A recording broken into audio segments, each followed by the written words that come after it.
다시 기회가 있을까요? 자, 보고 싶었습니까? 그러니까요. 보고 싶다라는 의견들이 정말 많았습니다. 네. 보고 싶었겠죠. 네. 이렇게 굳이 또 확인을 하시는군요. 이제 그럼 올해 자리를 비우지 않으시는 건가요?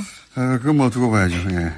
제가 휴가 갔다가 어제 뉴스를 쭉 훑어보는데 그 열흘 사이에 난민 문제가 급부상해 있더라고요. 예, 정말 많은 뉴스들이 있었는데 그중에 가장 큰 뉴스이기도 했습니다. 근데 작년 통계까지는 아직 제가 못 봤는데 어제 와가지고 어제 왔어요. 근데 2016년 통계만 가지고 얘기하자면 2016년 한 해 독일이 받아들인 난민 숫자가 26만 명입니다. 예. 그 해 우리가 받아들인 난민 숫자가 100명이 안 돼요. 예. 그 중에 시리아가 1명이었고. 근데 제주도에 몇 명이 왔더니 500명이더라고요. 500명, 500여 명. 청와대 청원이 근데 50만 명 했다 받지 말자고. 2016년 기준으로 제가 지금 기억하는 게 2016년밖에 없어서 스페인에서 난민 한 2만여 명 받겠다고 정부가 발표하니까 그 해 바르셀로나에서만 시민들이 30만 명이 나왔어요. 너무 적게 받는다고. 예.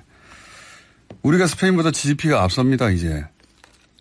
그런데 이제 500명 난민 가지고 받아들인 것도 아니더만요. 심사해야 되는 거잖아요. 네, 현재 그런 상황입니다. 네, 심사하면 우리가 난민 인정 비율이 1%이기 때문에 5명 될까 말까 한 거예요. 예. 그래서 그 숫자 가지고 지금 유럽을 봐라 이렇게 끌고 오는 거는 좀 남부끄럽습니다. 예. 근데 이 갈등을 좀 자세히 들여다보니까 이상한 점이 있어요. 제가 어제 돌아와서 좀 자세히 들여다봤는데 이 여러 온라인 커뮤니티에 굉장히 난민과 관련한 부정적인 또는 가짜 뉴스에 해당되는. 네, 정확하지 않은 사실들이 좀 꽤 예. 돌아다니고 있습니다. 또는 뭐 이슬람은 결코 동화될 수 없다.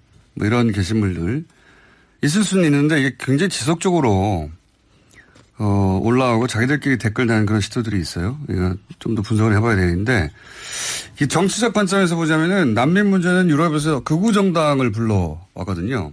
실제. 그 관점에서 보자면 이런 온라인 동향은 우리 사회의 극우의 공간을 만들어내는 측면이 있습니다. 실제 주말에 난민 반대 오프라인 집회도 있었더라고요. 예, 또 그 반대 집회까지 열렸었는데요. 네. 근데 그 난민 반대 집회 지금 5명 될까 말까 한 인정되는 500명 중에 그런 비율인 나라에서의 난민 반대 집회 좀 특이하다 싶어서 그 동영상도 찾아봤어요. 예. 어제 와서 좀 바빴습니다. 근데 보니까 거기 엄마 부대 그 주옥순 씨죠. 거기 그분도 나와 계시고 박사모도 참여하고 그리고 난민 반대 집회하면서 난민 받으면 공산화 된다는 구호도 나오더라고요. 예. 어쨌든 유럽 사례를 보면서 이제 난민 문제를 꼼꼼하게 접근해야 된다. 그런 우려가 있는 것까지는 자연스러운데 이걸 이제 정치 쟁점화하려는 매우 희한한 온라인의 시도가 있다. 또 분명한 것 같습니다. 이건 일단 여기까지 하고 앞으로 난민 관련 가짜뉴스는 뭐고 제대로 하려면 어떻게 해야 되는지 좀 짚어가 보도록 하고 첫 번째 눈에 띄는 뉴스가 그거라 좀 얘기했고요. 그 사이에 무슨 일이 있었습니까? 네, 많은 일들이 있었습니다. 남북 그리고 미국 관계 또한요 계속해서 진행되고 있는데요. 북한과 미국의 핵심 실무자가 어제 판문점에서 회동했다라는 보도가 나왔습니다. 오는 6일에 마이크 폼페이오 미국 국무장관이 3차 방북을 앞두고 실무회담을 한 건데요. 성김대사 등을 태운 차량이 통일대로를 통해서 남측으로 이동하는 장면이 방송사 카메라에 포착되기도 했습니다. 북미 협상에 관여한 실무진 회동이 확인된 것이 6.12 북미 정상회담 이후에 19일 만이라고 할 수 있는데요. 우선은 북한 쪽 카운터파트로는 최선희 북한 내무성 부상이 꼽히고 있습니다. 하지만 오늘 아침 조선일보는요. 김영철 노동당 부위원장이 나올 것으로 알려졌다라고도 보도했습니다. 그렇군요. 판문점에서 북미의 이런 인사들이 이렇게 쉽게 만난다는 사실 자체가 북미 회담 이전과 이후가 얼마나 달라졌냐 이게 증명하는 거죠. 예. 이 사람들이 이렇게 판문점에서 만났다는 게 올해 1월 달에 뉴스로 나왔으면 대박이 났겠죠. 지금 뭐 그냥 지나가는 뉴스 아닙니까? 만나겠지. 이렇게. 앞으로 이런 만남이 계속되겠죠. 예. 나중에 아마 올 한 해는 역사책에 기록될 텐데 우리는 그 기간을 살고 있는 거다. 그런 생각을 다시 한번 들게 하는 뉴스입니다. 이게. 예. 만나서 잘 얘기하겠죠. 예. 네, 만나서 잘 이야기를 해야 되는 상황인데요. 6일에 마이크 폼페이오 장관이 방북을 하는 것을 앞두고요. 어떤 실무적인 이야기들을 조율하고 있는 상황으로 보입니다. 그러겠죠. 예. 네, 그래야 될 텐데요. 네. 지금 북미 정상회담 이후에 여전히 뭐 미국에서는 부정적인 뉴스 나오고. 네, 이제 19일 정도 됐는데요. 속도가 느리다라는 비판들이 있다고 합니다. 사실 19일 만에 만난다라는 것도 빠르면 빠르다고 볼 수 있을 텐데요. 굉장히 빠른 거죠, 사실. 예, 기대감이 워낙 크다 보니까요. 이에 대해서 속도감에 대한 비판들이 꽤 있었습니다. 남북 북미 관계 비판은 계속 있겠죠. 거기도 이 북한과의 관계가 잘 되면 안 되는 세력이 미국에도 있지 않습니까? 네. 이렇게 부정적인 뉴스도 계속 나올 텐데 중요한 건 이제 트럼프 대통령이 김정은 위원장에 대해서 평가하는 걸 보면 굉장히 긍정적이에요. 네, 중심을 잡고 간다라고 볼 수 있는데요. 지난 현지 시간으로 1일에도 인터뷰를 하면서 관련된 긍정적인 메시지를 냈습니다. 김정은 국무위원장에 대해서 우리는 매우 좋은 케미스트리, 그러니까 궁합을 갖고 있다라고 하면서요. 일일이 거론하진 않겠지만 비핵화, 위대한 영웅들의 유해 송환, 그리고 다른 많은 것들도 다뤘다면서 자신이 싱가포르에 가기 전에는 인질까지 돌아왔다라고 자평하고 있습니다. 트럼프 대통령은 이제 미국 내에서 한 게 뭐 있냐, 뭐 퍼주기 아니냐, 뭐 당했다 또는 뭐 그런 이야기를 계속 듣고 있으니까 트럼프 대통령이 그 대북 문제에 있어서는 굉장히 방어적이고 그리고 특히 김정은 위원장에 대한 평가가 좋습니다. 그러니까 진심이다, 진지하다, 믿는다 그를 이런 말은 계속 하거든요. 네, 비핵화에 대해서 굉장히 진지하다라고요. 폭스뉴스와 인터뷰에서도 이야기를 했는데요. 그러니까 직접 만나본 사람으로서에 대한 평가를 하는 겁니다. 트럼프 대통령과 김정은 위원장 사이에 이런 신뢰가 구축됐다는 게 가장 중요하죠. 사실 종이에 아무리 사인해봐야 신뢰가 없으면 소용이 없어요. 그 일반적인 사업에서도 결국은 계약서가 아니라 상대의 신의 성실을 믿어주느냐 이게 결국은 모든 걸 결정하거든요. 근데 북미 정상회담의 가장 큰 성과는 저는 종이에 사인한 게 아니라 성명을 발표한 게 아니라 둘 사이에 이런 사람이구나 하는 그런 감을 가졌고 그리고 그게 굉장히 긍정적이다. 김정은 위원장은 여기에 대해서 뭐라고 했는지 모르겠는데 트럼프 대통령은 지속적으로 김정은 위원장 나하고 잘 맞는다. 예. 그 사람 진지하고 그리고 비핵화를 하려고 한다고 믿는다. 네, 비핵화 의지를 계속해서 네. 강조하고 있습니다. 아주 좋은 신호죠. 예. 결국은 그 최종 결정권자가 여러 가지 이제 신호가 복합적으로 올 때 그렇지만 나는 믿고 끝까지 갈 거다. 이게 굉장히 중요한데 그게 됐다는 게 큰 성과죠. 자. 네, 물론 미국 내 우려가 계속 나오고도 있는데요. 북한이 핵탄두 핵시설 은폐를 추구하고 농축 우라늄 생산을 늘리고 있다라는 미 정보 당국발 보도도 나오고 있습니다. 그런 보도도 있고 이제 뭐 북한이 악마로 계속 남아줘야 이득이 되는 정치적 경제적 이득이 되는 세력들이 있죠. 뭐 강경파들도 그렇고 또 전문가들도 그렇고 군산 복합체도 그렇고 북미 소규가 되기까지 이런 세력들이 계속해서 이제 부정적인 뉴스를 내겠죠. 예. 그런 세력도 다뤄야 되고 특히 미 의회가 결국은 나중에 통과를 시켜줘야 되는데 수교를 하면 그래서 우리 미국에 계신 미국 교민들의 역할이 있다. 그 얘기를 계속해 왔는데 오늘도 한번 다뤄보겠습니다. 여하간 앞으로도 국내도 그렇지만 미국 내에서도 북미 관계가 안 되길 바라는 사람들은 계속 있을 겁니다. 우리 남북 문제도 개선이 속도감 있게 뭔가 이루어지고 있네요. 네, 네. 계속해서 진전되고 있는데요. 어제 서해 연평도 해상에서 남북 함정 간 한라인이 10년 만에 복원됐습니다. 그동안 한반도의 화약고로 불리는 서해 NLL을 사이에 두고 교신을 한 건데요. 우발적인 상황에 대처할 수 있는 한라인으로 군사적 긴장이 완화됐다라는 데 의미가 있습니다. 지난달 14일에 장성급 군사회담에서 한 합의에 따른 조처입니다. 그렇군요. 이게 예전에 연평도 굉장히 대단한 뉴스예요. 사실은 연평도 폭격이 있고 연평도 사이로 긴장감이 대단한데 이제 연평도 해상에서 군함끼리 서로 교신을 했다는 거 아닙니까? 예. 네, 이제 한라인이 되어서요. 수시로 주고받을 수 있는 상황이 생겼다라는 건데요. 우리 고속함이랑 그쪽 경비함이랑 서로 호출했다는 거 아니에요? 예. 이것도 굉장히 오늘 초에 나왔으면 대단한 뉴스였는데 하도 뉴스가 많아서 그런가 보다 합니다. 근데 굉장히 우리가 월드컵 보는 사이에 휴가 간 사이에도 계속 이런 진전이 이루어지고 있다는 거고요. 예, 또 다른 진전도 있습니다. 개성공단 내 남북 공동 연락사무소 개설을 위해서요. 오늘 개보수 공사가 시작된다라고 하는데요.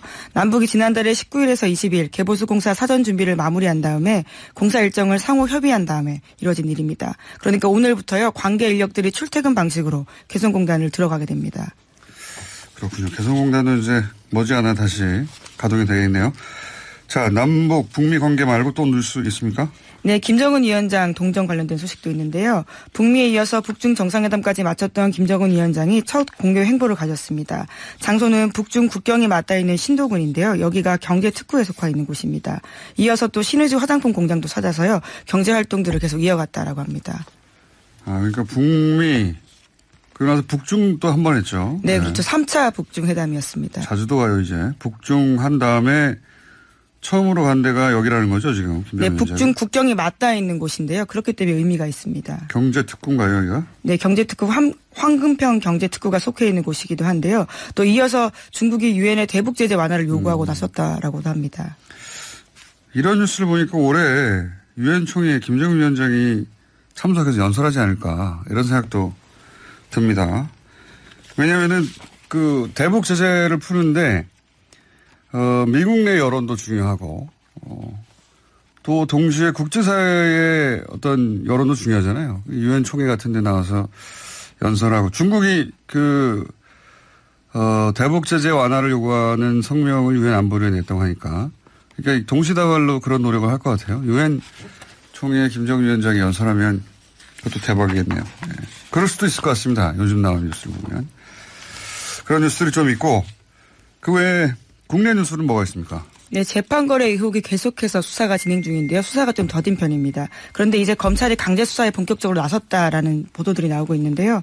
양승태 대법원이 자신들의 수건 사업인 상고법원 설치에 반기를 들었던 하창우 전 대한변협 회장을 압박하기 위해서 사찰을 하거나 선거에 개입하려 했다라는 문건이 나왔습니다.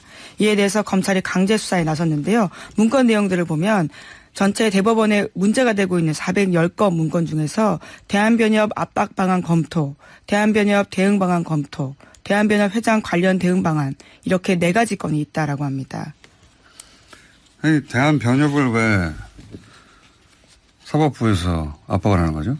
자신들의 주요 법안에 대해서 반대하는 의사를 표했기 때문인데요. 자기들 사업 상고법원이라든가 그렇죠. 이런 사업들에 대해서.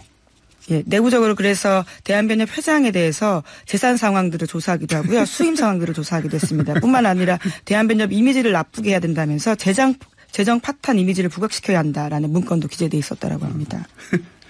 양승태 사법부는 말이죠. 보면 정치 집단처럼 사고하고 행동을 했어요. 예, 자기들이 목적한 바가 있는데 그걸 달성시키기 위해서 뭐 어떤 집단을 압력을 가한다든가 아니면은 언론 플레이를 한다든가. 네, 그렇습니다. 대놓고 아예 기사들을 특정 언론사 기자를 활용해서 내보냈다라는 정황도 문건에 있다라고 하는데요. 어느 언론사일까요? 조선일보일까요? 네, 보수 언론으로 보이는데 현재 그 기사는 인터넷에 삭제된 상태라고 합니다. 아, 그래요? 예. 원래 기사가 나긴 났는데? 예, 그렇죠. 그 문건 그대로 기사가 났고요. 심지어 문건에는 해당 기사가 썼던 과거 기사들을 언급하면서 이 기자를 이용해서 하창우 전 회장을 비판하게 해야 된다는 내용이 담겨 있다라고 합니다. 그러니까요. 이분들은 제가 보기엔 다 여의도에 가셨어야 할. 예, 대법원이라고는 참 상상하기 힘든 국정원이나 혹은 여의도에서 나올 만한 문건이라고 보이는데요. 그러니까요. 그런 거를 양승태 사업부 했고 그 문건이 남았고 그게 지금 검찰에 넘어가 있다는 거죠? 예. 네. 그리고 아직까지 모든 문건이 넘어가 있지 않기 때문에요. 검찰이 더욱 강제 수사해야 된다는 여론이 올라가고 있습니다. 강제 수사 하긴 하겠죠. 예. 알겠습니다. 오늘 여기까지 하고요. 앞으로 잘하세요, 그러니까. 네, 저도요. 네네. 여기까지 하겠습니다. 시사인의 김은지였습니다. 감사합니다. 꼭 한번 나오시고요. 예. 예, 부끄럽지만, 하여튼, 팬이라고 하시니 너무 감사드립니다. 네. 저는 개인적으로 선수 출신이 아닌 해설자들을 선호하고요. 그리고 그 중에서도 한준희. 선수 출신 해설위원 분들에게는 굉장히 미안한 얘기인데요. 그분들 앞에서는 그런 얘기 안 합니다. 예. 네. 자, 오늘 새벽에도 재밌는 경기가 있었습니다. 그죠? 예. 크로아티아, 덴마크. 예. 그렇습니다. 크로아티아 덴마크전도 있었고 그 전에 이제 러시아 스페인전도 있었는데 네. 오늘은 두 경기가 모두 승부차기 혈투까지 가는 바람에 정말 장시간 월드컵 16강전을 우리가 감상을 했습니다. 그중에서 크로아티아 덴마크전은 저는 연장전부터 봤는데 연장전부터 봐도 되는 경기였더라고요. 예. 연장전에 모든 일이 다 벌어졌더라고요. 연장전. 예. 그리고 연장전 내지는 뭐 승부차기부터 보셔도 예. 어쩌면은 승자이셨을 수도 있을 것 같습니다. 승부차기도 대단했어요. 3골씩 막았던가요? 예. 예, 그렇죠. 정말 골키퍼들의 축제와도 다름이 없었던 그런 경기가 됐습니다. 자, 연장전만 봐도 본전이고 승부차기만 봐도 모자라지 않다. 뭐 그런 경기였는데 자, 이번에 월드컵 특징을 좀 짚어주시면 이번 월드컵 특징은 어떻습니까? 네, 전체적인 이번 월드컵에서는 역시 VAR의 영향으로 예. 그 어떠한 월드컵 역사에서보다도 지금 페널티킥이 많이 나오고 있습니다. 아, 그렇군요. 페널티킥 뭐 최다의 월드컵으로 지금 기록이 되게 됐는데요. 근데 다만 이제 우리도 이번에 그 비디오 판정들을 보면서 그런 걸 좀 느꼈지만은 이게 또 비디오 판정을 하는 것을 최종적으로 결정하는 사람은 또 주심이다 보니까는 예. 그 주심들이 뭐 매번 매 경기 똑같지가 않지 않습니까? 그래서 어떻게 보면은 조금 형평성이 없는 비디오 판정이 이루어지고 있다. 뭐 이런 얘기도 분명히 나올 수가 있을 것 같고요. 그리고 이번 대회 또 재미있는 특징 중에 하나는 그 어떤 대회 이상으로 지금 자책골이 많이 터지고 있어요. 아, 그렇죠. 오늘도 자책골 하나 터졌죠. 러시아 전에서. 그 그죠? 자책골 그렇죠. 러시아 선수 뒷발에 맞고서 아주 네. 절묘하게 또 빨려 들어갔는데 이 자책골이 많이 터지는 월드컵이기 때문에 앞으로의 남은 경기들에서도 모든 팀들이 이제 자책골 경보가 발령이 돼야 될 것 같습니다. 그 VAR 얘기하시니까 전문 해설위원의 입장이 궁금한데 우리 경기뿐만 아니라 이제 네네.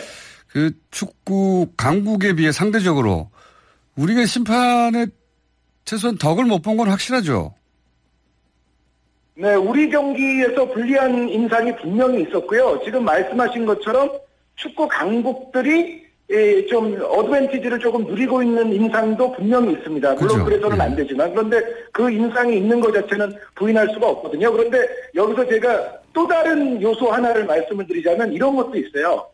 예를 들어서 주심이 좀 경력이 부족하다든가 한 사람이고 비디오 심판이 경력이 훨씬 더 대단한 심판이 예를 들어 서게 되면 이때는 주심이 비교적 비디오 심판의 제안을 잘 들어주는 편인 것 같이 저는 좀 느꼈고요. 아, 그래요? 그리고 반대로 주심이 경력이 아주 대단하고 비디오실에 있는 그 비디오 레프리가 경력이 좀 부족한 경우에는 비디오 레프리가 뭔가 제안을 해도 주심이 그것을 이제 묵살한다거나 좀 자기 마음대로 판단을 하는 그런 어떤 인상도 조금은 받는 그런 월드컵이 됐습니다. 우리 그 멕시코전에서 기성용 선수가 태클 당한 거 그게 이제 네. 명백한 반칙이었는데 아마도 그 지금 말씀하신 대로 VAR 측에서는 봤을 테니까 콜을 줬을 텐데 그걸 우리 그때 당시 주심이 안 받은 걸로 봐야 되니까 그럼?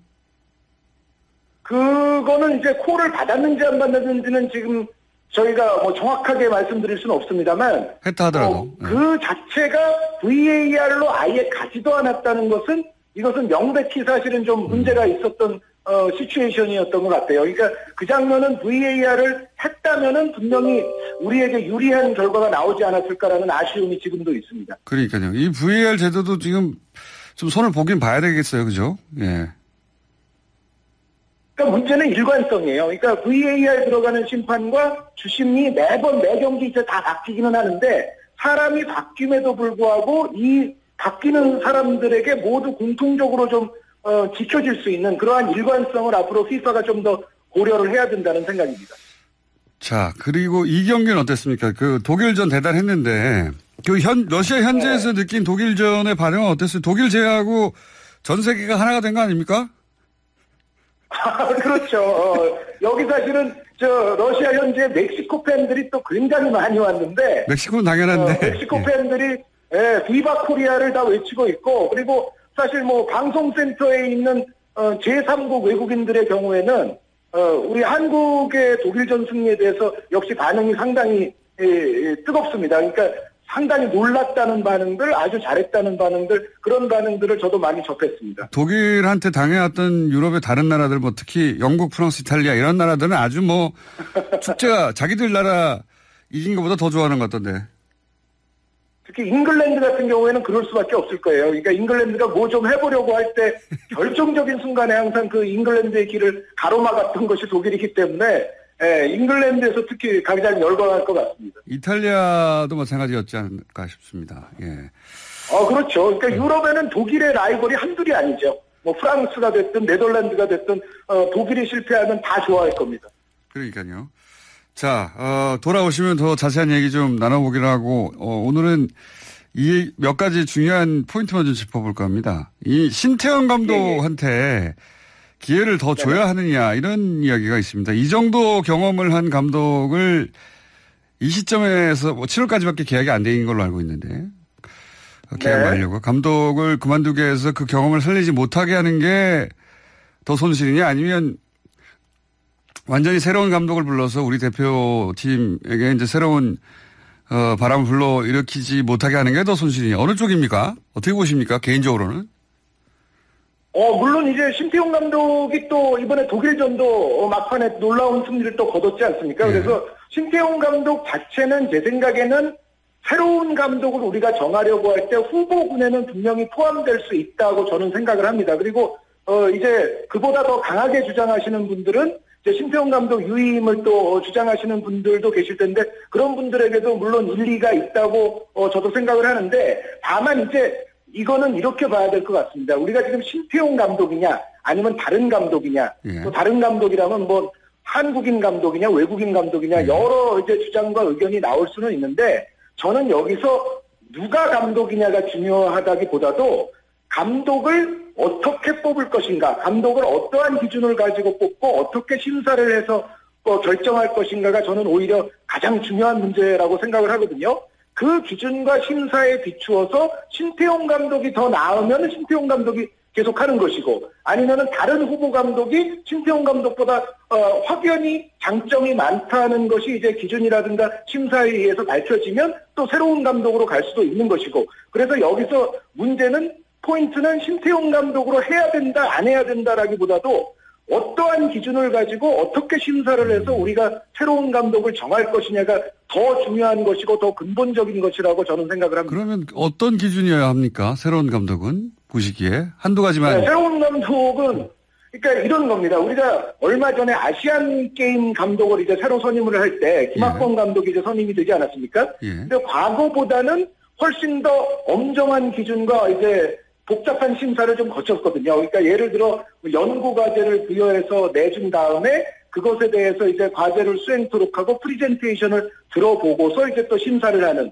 그러한 형태로 김학범 감독도 아시안게임 감독으로 선임이 됐는데 국가대표 감독이라면은 아시안게임 감독 뽑는 것보다도 더 기준이 세밀하고 까다롭고 뭔가 과제를 내주고 그것에 대한 프리젠테이션이라든가 대한민국 축구의 미래의 청사진을 정확히 제시할 수 있는 뭔가 그러한 것을 엄격하게 심사를 한 다음에 저는 뽑아야 된다고 생각을 하거든요. 그래서 아시안게임에서 김학범 감독 선임한 그 기준치와 그 심사 방식보다 좀 더 세밀하고 엄격하게 해서 대표팀 감독을 뽑아야 된다는 생각입니다.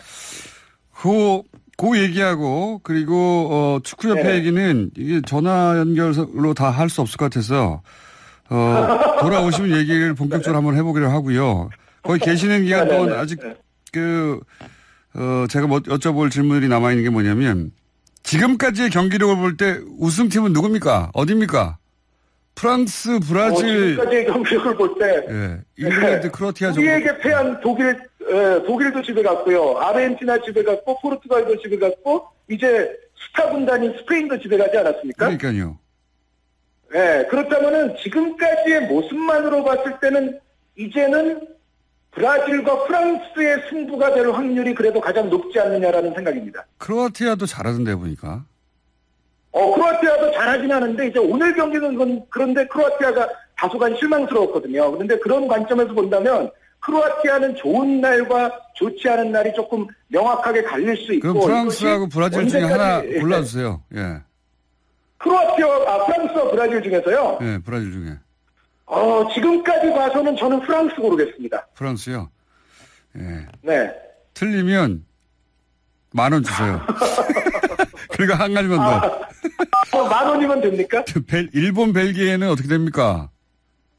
일본, 벨기에 내일 제가 중계 예정으로 있습니다만, 일본이 여기서는 안 되지 않을까라고 저는 생각합니다. 그러니까 벨기에가 기본적으로 개인기와 힘, 높이 이런 거를 동시에 다 갖춘 팀이기 때문에 예를 들어 높이와 힘으로만 폭격을 해도 벨기에가 일본은 충분히 무너뜨릴 수 있지 않을까라는 생각이고 여기에 이제 또 기량 테크닉이 좋은 선수들도 갖추고 있기 때문에 전반적으로 일본의 행보는 여기까지가 될 공산이 크다는 생각입니다. 근데 일본이 의외로 벨기에와 상성이 좋지 않나요? 상대 전적이 꽤 괜찮은 걸로 알고 있는데. 그렇죠. 그런데 지금 이 상황에서의 대결은 평가전이라든가 이런 상황에서의 대결과는 완전히 다른 것이 될 것이고, 벨기에 입장에서도 벨기에가 사실 지금 멤버가 상당히 화려하고, 이른바 황금 세대라는 평가를 받는 멤버인데, 여기서 침몰하게 되면 벨기에 입장에서도 데미지가 엄청나게 클 거거든요. 벨기에 선수들도 이 한 판은 놓치지 않을 거라고 저는 확신을 합니다. 자, 만약에 일본 8강 올라가시면 책임지세요. 네. 네. 그건 또 얼마죠? 그건 액수가 상당할 예정입니다. 예. 벨기에가 이깁니다. 어쨌든. 네. 네. 벨기에가 만약에 지면 축구협회가 난리가 날 것 같습니다. 그런 좋은 점은 있네요. 그런가요? 네. 그런데 사실 우리가 우리 자신을 좋게 만드는 방향으로 개혁을 하고 이제 미래를 준비해야지. 사실 남이 어떻게 하든지 그 눈치 볼 필요는 없는 것 같습니다. 그런데 말이죠. 일본 진출하면 네네. 배가 너무 아파요. 그렇죠. 또 아무래도 또 비교가 어쩔 수 없이 될 수 있는 부분도 분명히 있기는 할 겁니다. 어쩔 수 없는 정도가 아니라 배가 너무 아파요. 안 됩니다, 그거는. 오늘 여기까지 하고요. 귀국하시면 이 축구협회 이야기하고 감독 얘기하고 좀 자세히 좀 나눠봤으면 합니다. 스튜디오에 한번 꼭 나와주세요. 알겠습니다. 감사합니다. 네, 오늘 여기까지 하겠습니다. 감사합니다. 감사합니다. 월드컵 잠깐 짚어봤습니다. KBS 한준희 해설위원이었습니다. 2588 대리운전 협찬 서울 토피스 제공 7시 40분 교통정보입니다.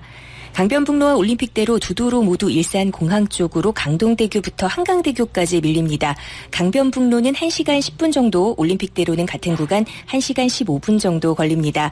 경부고속도로 서울 쪽으로는 수원 부근 그리고 판교에서 반포 사이 12km 정도가 밀리고, 용인서울고속도로가 헐릉 쪽으로 광교에서 서판교 또 고등나들목에서 헐릉까지 정체입니다. 분당 내곡로는 시흥 지하차도 지나서 구룡터널까지 정체고요. 분당 수서로가 장진나들목에서 탄천 1교까지 밀립니다. 박소연의 좌우로 정렬 2588 대리운전 협찬이었습니다.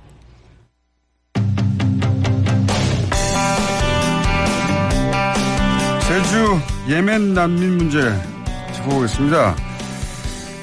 분명히 논의해볼 만한 주제이긴 한데 그런 본격적인 논의 이전에 가짜뉴스가 너무 많다 해서 오늘은 팩트체크 한번 진행해보겠습니다. 한겨레 21의 이재호 기자 나오셨습니다. 안녕하세요. 네, 안녕하세요. 한겨레 21의 이재호 기자입니다. 제주도 목소리가 좋으시네. 감사합니다. 제주도에 직접 가서 취재하셨다고요? 예. 네, 지난주랑 지지난주 두 차례 걸쳐서 다녀왔고요. 한 8, 9일 정도 갔다 왔습니다. 우리나라에 예멘 난민이 온 총 숫자가 지금까지 얼마나 됩니까? 지금까지 총 94년부터 하면 1,005명으로 1,000명 정도 와 있습니다. 24년간 1,000명밖에 신청 안 했어요? 네. 네네.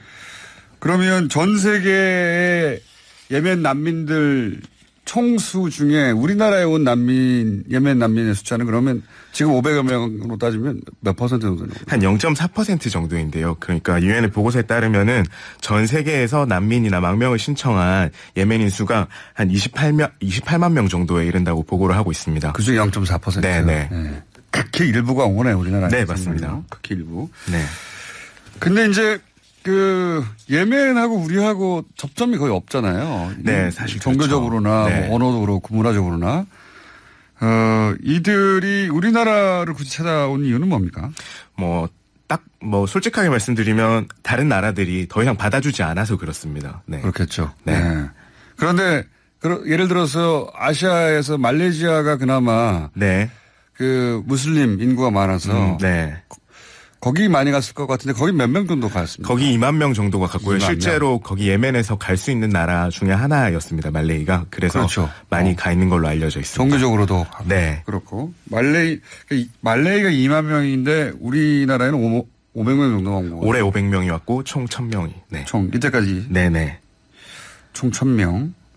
94년부터 1000명이라는 거죠. 다 합쳐서. 네네네네. 네. 올해 많이 온 거네요. 올해 많이 왔습니다. 네. 그러니까 실제로. 네. 다른 나라에서 더 이상 예멘 난민이 받아들이지 않아서 네. 네. 말레이 같은 것도 또 한 2만 명 정도 갔는데 거기서도 이제 수용이 안 되는 인원들 네, 중에 정확하게 말씀드리면 이제 작년까지 예멘에서 말레이로 갔던 경우에는 뭐 2년 3년까지도 체류를 허용을 해줬었는데요. 너무 늘어나니까 말레이 정부가 2만 명 정도가 올해 법을 바꿔서 이제 3개월 이상 머물지 못하도록 바꾼 겁니다. 그래서 이렇게 다른 곳을 찾다 보니까 그중에 제주도가 그렇군요. 눈에 띄었던 거죠. 말레이가 2만 명. 네. 말레이시아도 2만 명인데 더 이상 못 받겠다. 예. 네, 그렇습니다. 우리는 이제 500명 와 있는 상태고 여기 난민들이 대부분 남성이라고 처음에 네. 이제 가짜 뉴스는 제가 보니까 전부 다 남자라고 했는데 그건 아니었고. 그건 아니고요. 네. 예. 그러면 숫자가 어떻게 되는 겁니까? 몇 명이 남자고 몇 명이 여자인 겁니까? 정확하게는 이제 549명 중에서 504명이 남자고 여성이 45명인데요. 그런데 여성 같은 경우에는 거의 남편이나 가족이랑 온 경우가 많아요. 그래서 그러니까 같이 한 왔다는 100여 명 얘기죠. 커플로. 정도는 네.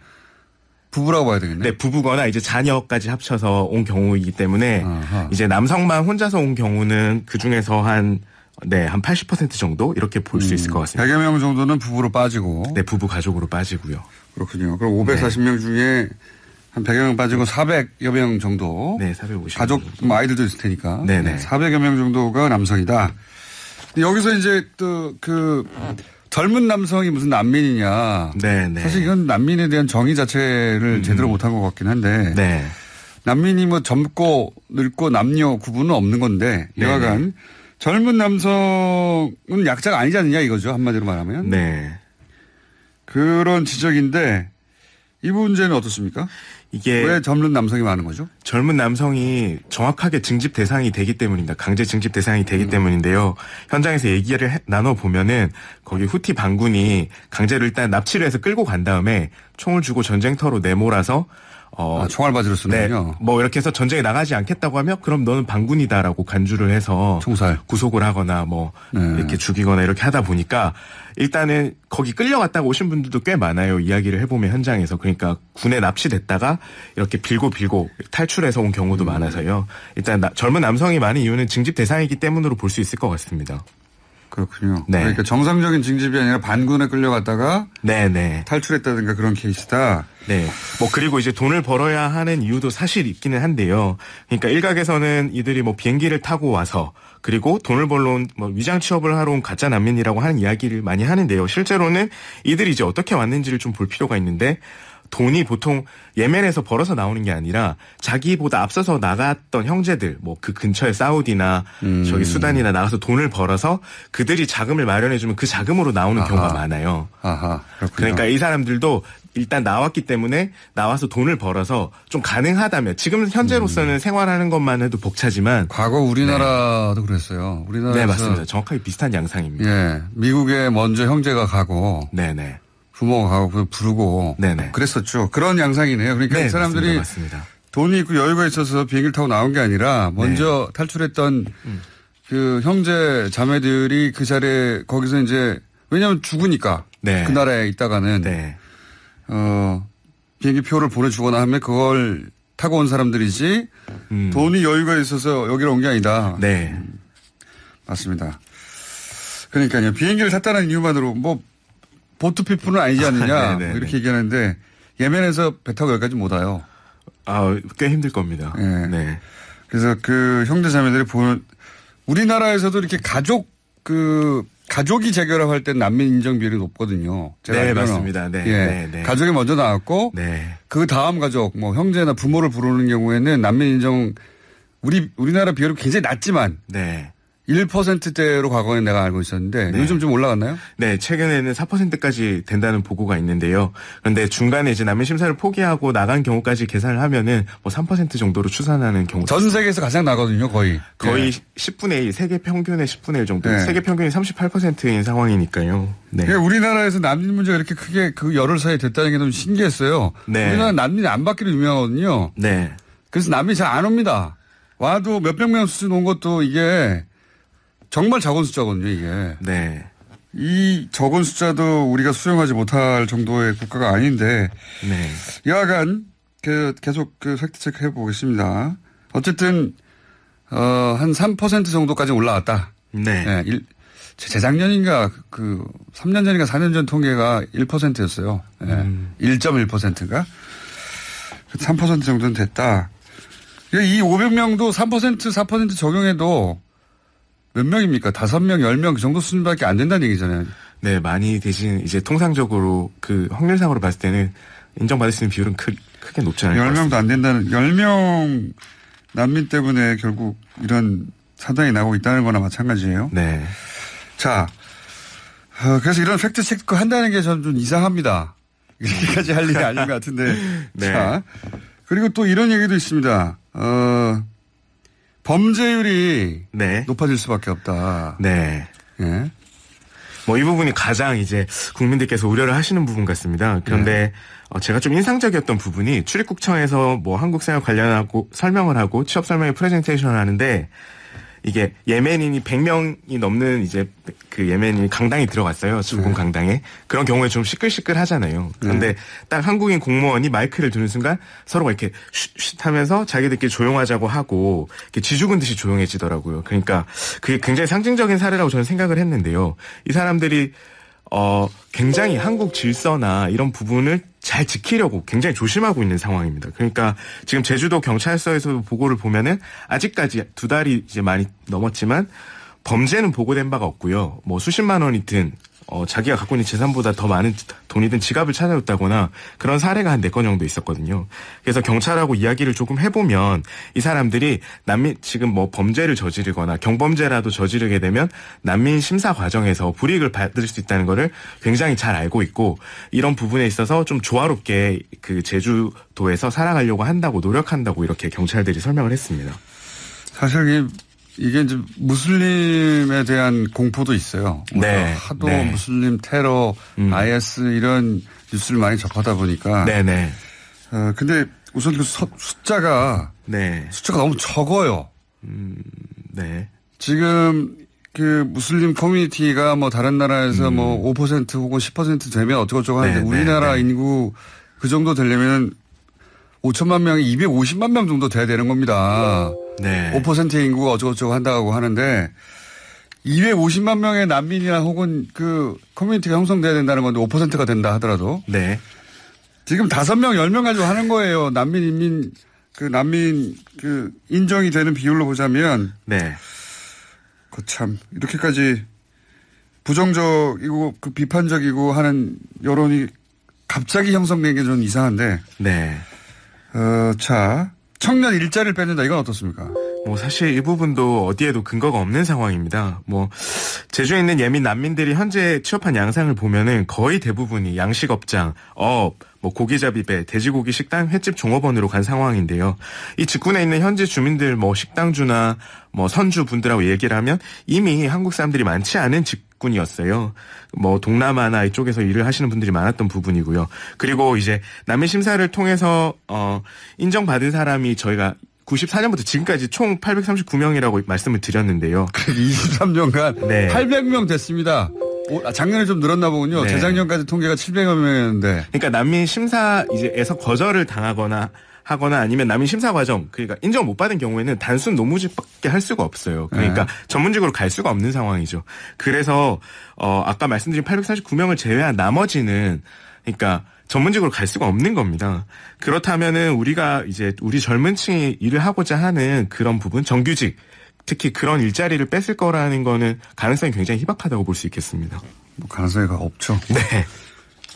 24년간 800명 난민 인정했다니까요. 네. 800명입니다. 800명. 8만 명이 아니고요. 8천 명도 아니고 80만 명도 아니고 800명이에요. 24년간. 숫자를 좀 봐주시고 자꾸 이 숫자는 무시하고 네. 무슬림에 대한 이미지 이걸 가지고 자꾸 이런 가짜뉴스를 많이 만들어내는데 그리고 뭐 이게 어디서부터 시작됐을까요? 갑자기 궁금해지는데 제가 어제 와서 이제 커뮤니티를 돌다 보니까 네네. 난민 문제가 그 숫자로 보나 네네. 정도로 보나 우리의 난민 인정 비율로 보나 네. 이렇게까지 크게 갈등을 일으킬 만한 사안이 아닌데 네. 갈등이 어마어마하게 커진 것처럼 비춰지는 어떤 그 활동들이 있더라고요. 네, 제가 이 부분 이제 제주도에서 취재하면서 사실은 그 부분을 보고 가봐야겠다고 생각해서 지난주 토요일에 집회 광장을 가봤었는데요. 네. 집회가 있었던 광장을 가봤는데 좀 흥미로웠던 부분이 인구 구성이었습니다. 대부분 20대, 30대가 많았고요. 그중에서 젊은 여성층의 비율이 현저하게 높았었습니다. 그래서 그 집회 현장에서 그 맞불 집회도 있었는데요. 그 집회 숫자는 난민 반대 집회가 한 700명 정도 경찰 추산으로 그리고 찬성 집회가 70명 정도 해서 10배 정도 많았는데요. 집회에서 성명서나 발언 내용을 조금 쭉 들어보니까 일단 크게는 아까 여성에 대한 억압 그리고 여성을 상대로 한 범죄율의 증가 그리고 한국 사회가 장기적으로 제도가 무슬림의 제도를 따라갈 것이다라는 우려가 많았어요. 말이 되는 소리입니까? 난민 전체 24년간 800명 인정됐는데 800명 때문에 네. 무슨 법규를 바꾼다는 게 이슬람화가 된다는 게 말이 안 되는 소리인데 이게 어떻게 먹히죠? 그런데 이 부분에서 조금 들여다봐야 되는 게 제가 그래서 실제로 그 무슬림의 이제 그 예멘에서 온 무슬림 여성에게 연락을 했어요. 전화를 해서 이야기를 해봤고 한국 여성들이 이런 부분에 대해서 우려를 갖고 있다. 이들이 여성을 학대하고 그리고 폭력을 자행한다는 거에 대해서 어떻게 생각하니까 사실 무근이다.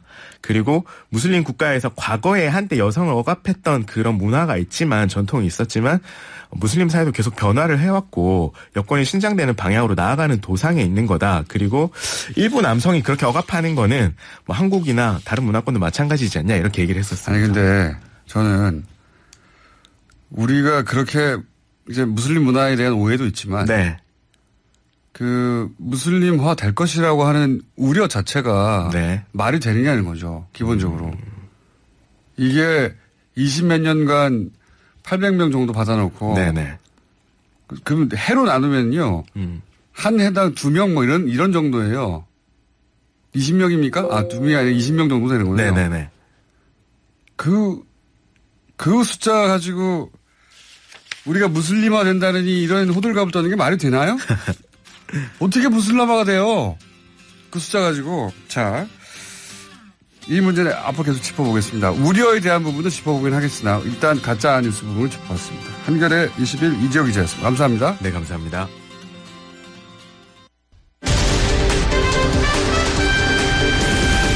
TBS 8시 종합뉴스.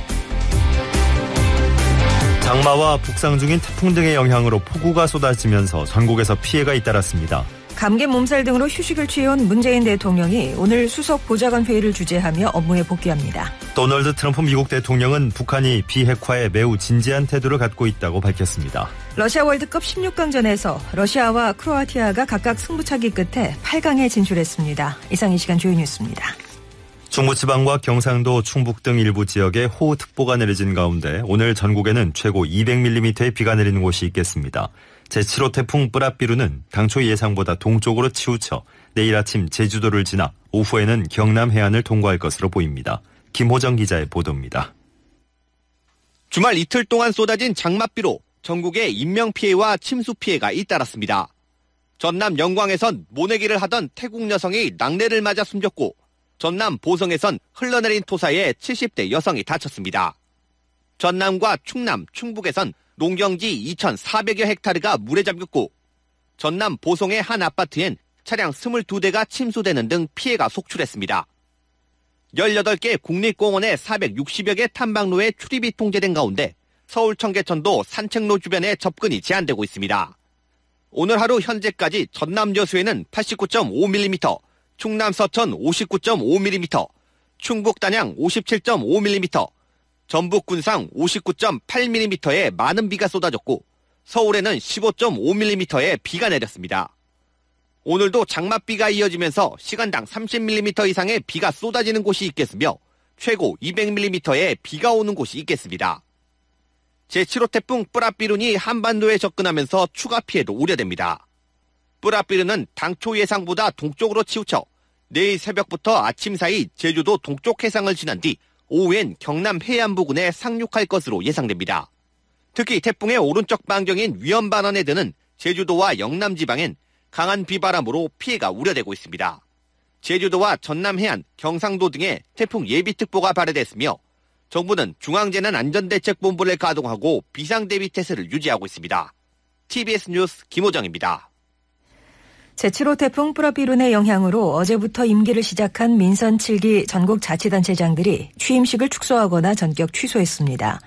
전국 17개 광역단체장들과 226개 기초단체장들 가운데 대부분은 간략한 선서만으로 취임식을 대신한 뒤 곧바로 태풍 대책회의를 하며 서둘러 공식 업무를 시작했습니다. 이어 피해 현장과 재해 위험 지역 등을 돌며 시설 점검으로 휴일을 보냈습니다.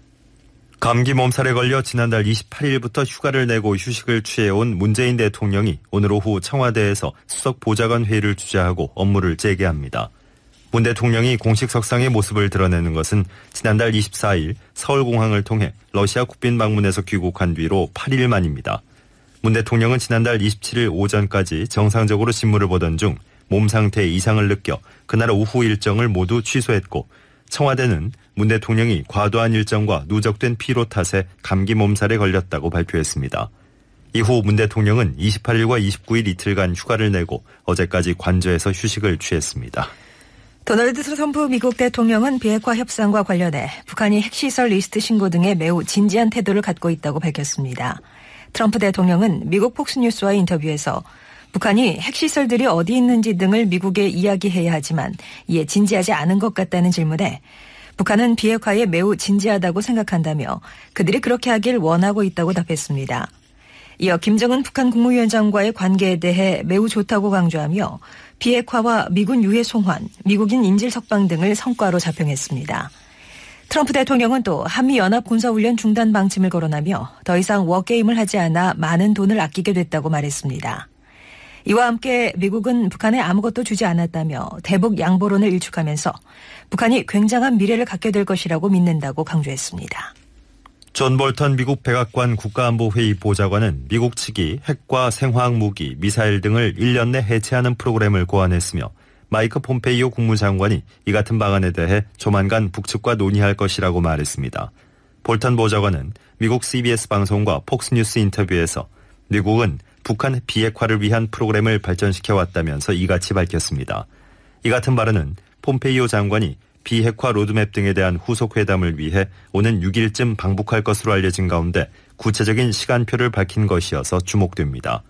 폼페이오 장관의 방북 시 1년 내 해체 시한 제시와 함께 비핵화 시동을 위한 초기 조치로 북한의 일부 핵, 미사일 반출까지 염두에 둔 것 아니냐는 관측이 나옵니다. 미국 국무부가 어제 판문점에서 북미 간 실무회담이 개최된 사실을 확인했다고 미국 CNN 방송이 보도했습니다. CNN 보도를 보면 국무부 고위 관계자들은 성김 필리핀 주재 미국 대사가 이끄는 미 관료팀이 판문점에서 북쪽 인사들과 만났으며 이는 6.12 북미 정상회담 이후 북미 사이의 첫 직접 대화라고 말했습니다. 또 이번 회동은 도널드 트럼프 미국 대통령과 김정은 북한 국무위원장 간의 합의사항 이행을 논의하기 위한 것이라고 설명했습니다. 노동자의 삶과 직장 문화를 크게 바꿔놓을 주 52시간제가 어제부터 본격적으로 시행됐습니다.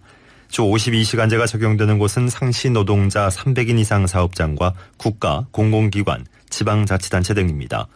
국내 대부분 사업장이 주 노동시간을 월요일부터 계산하기 때문에 주 52시간제 시행에 따른 노동시간 계산은 대체로 월요일인 오늘 시작될 것으로 보입니다. 고용노동부는 주 52시간제 적용 사업장에서 노동시간 위반이 적발돼도 시정기간을 최장 6개월까지 부여할 방침입니다. 크로아티아와 러시아가 승부차기 끝에 각각 덴마크와 스페인을 꺾고 2018 러시아 월드컵 8강에 올랐습니다. 크로아티아는 우리 시간으로 오늘 새벽에 열린 2018 러시아 월드컵 16강전에서 덴마크와 1대1로 비긴 뒤 승부차기에서 3대2로 승리하며 8강에 진출했습니다. 앞서 열린 개최국 러시아와 무적함대 스페인 간 16강전에서도 승부차기로 승패가 갈렸습니다. 러시아와 스페인은 전후반과 연장까지 1대1로 승부를 가리지 못했고 이어진 승부차기에서 러시아가 4대3으로 이겨 구소련 시절인 1970년 멕시코 월드컵 이후 48년 만에 월드컵 8강행 티켓을 따냈습니다. 서울과 지방 간 내 집 마련 양극화가 심화되고 있습니다. 한국주택금융공사 자료를 보면 지난 1분기 서울의 주택 구입 부담 지수는 118.8로 지난해 4분기보다 2.1포인트 올라 지난 2016년 2분기부터 7분기 연속 상승했습니다. 주택 구입 부담 지수는 중간소득 가구가 표준 대출을 받아 중간 가격 주택을 구입하는 경우에 상환 부담을 보여주는 지수로 숫자가 높아질수록 부담도 늘어난다는 뜻입니다. 16개 시도 가운데 서울과 대구, 제주만 주택 구입 부담 지수가 올랐고 나머지 지역은 떨어지거나 전분기와 같았습니다. 이는 서울의 집값이 상대적으로 많이 올랐고 서울은 전 지역이 투기지역 또는 투기 과열지구로 지정돼 대출받기 까다로워졌기 때문인 것으로 풀이됩니다. 오늘도 장마 전선의 영향으로 전국 대부분 지역에 비가 내리고 있습니다. 경기 서해안과 충북, 강원 남부 등에 호우특보가 발효 중인 가운데 천둥과 번개를 동반한 시간당 30mm의 강한 비가 내리는 곳이 있습니다. 비는 오늘 밤 남부지방부터 그치기 시작해 내일 밤에 대부분 그치겠습니다. 오늘 낮 최고 기온은 서울 26도, 인천 25도 등으로 예상됩니다. 서울의 현재 기온은 20.8도, 오늘 내린 비의 양은 17mm입니다. 8시 종합뉴스를 마칩니다. 뉴스 편집 김훈찬, 기술 윤동혁, 아나운서 황원찬, 송정이었습니다. 정체도 깁니다. 서울 외곽순환고속도로는 판교에서 일산 쪽으로 소래터널 부근의 사고는 정리가 됐는데요. 소래터널부터 송내 사이 정체가 남아 있습니다. 또 구리에서 판교 쪽으로는 구리 남양주요금소에서 서하남까지 15km 구간 정체고 성남 부근 갓길에서 사고가 있었는데 지금 처리 작업으로 뒤로 2km 정도 밀립니다. 분당 수서로가 청담대교 쪽으로 탄천 나들목부터 탄천 1교까지 또 분당 내곡로는 시흥지차도부터 구룡터널까지 각각 정체고요. 경부고속도로가 서울 진입 수원 부근 그리고 판교 분기점에서 반포 나들목까지 12km 구간 밀립니다. 올림픽대로와 강변북로 일산 공항 쪽으로 두 도로 모두 강동대교에서 한강대교까지 밀립니다. 강동대교에서 한강대교 사이 1시간 반은 있어야 이동이 가능하겠습니다. 콜레스테롤 관리의 시작 레이델 폴리코사놀텐 협찬이었습니다. 이어서 김어준의 뉴스공장 3부가 방송됩니다. TBS FM.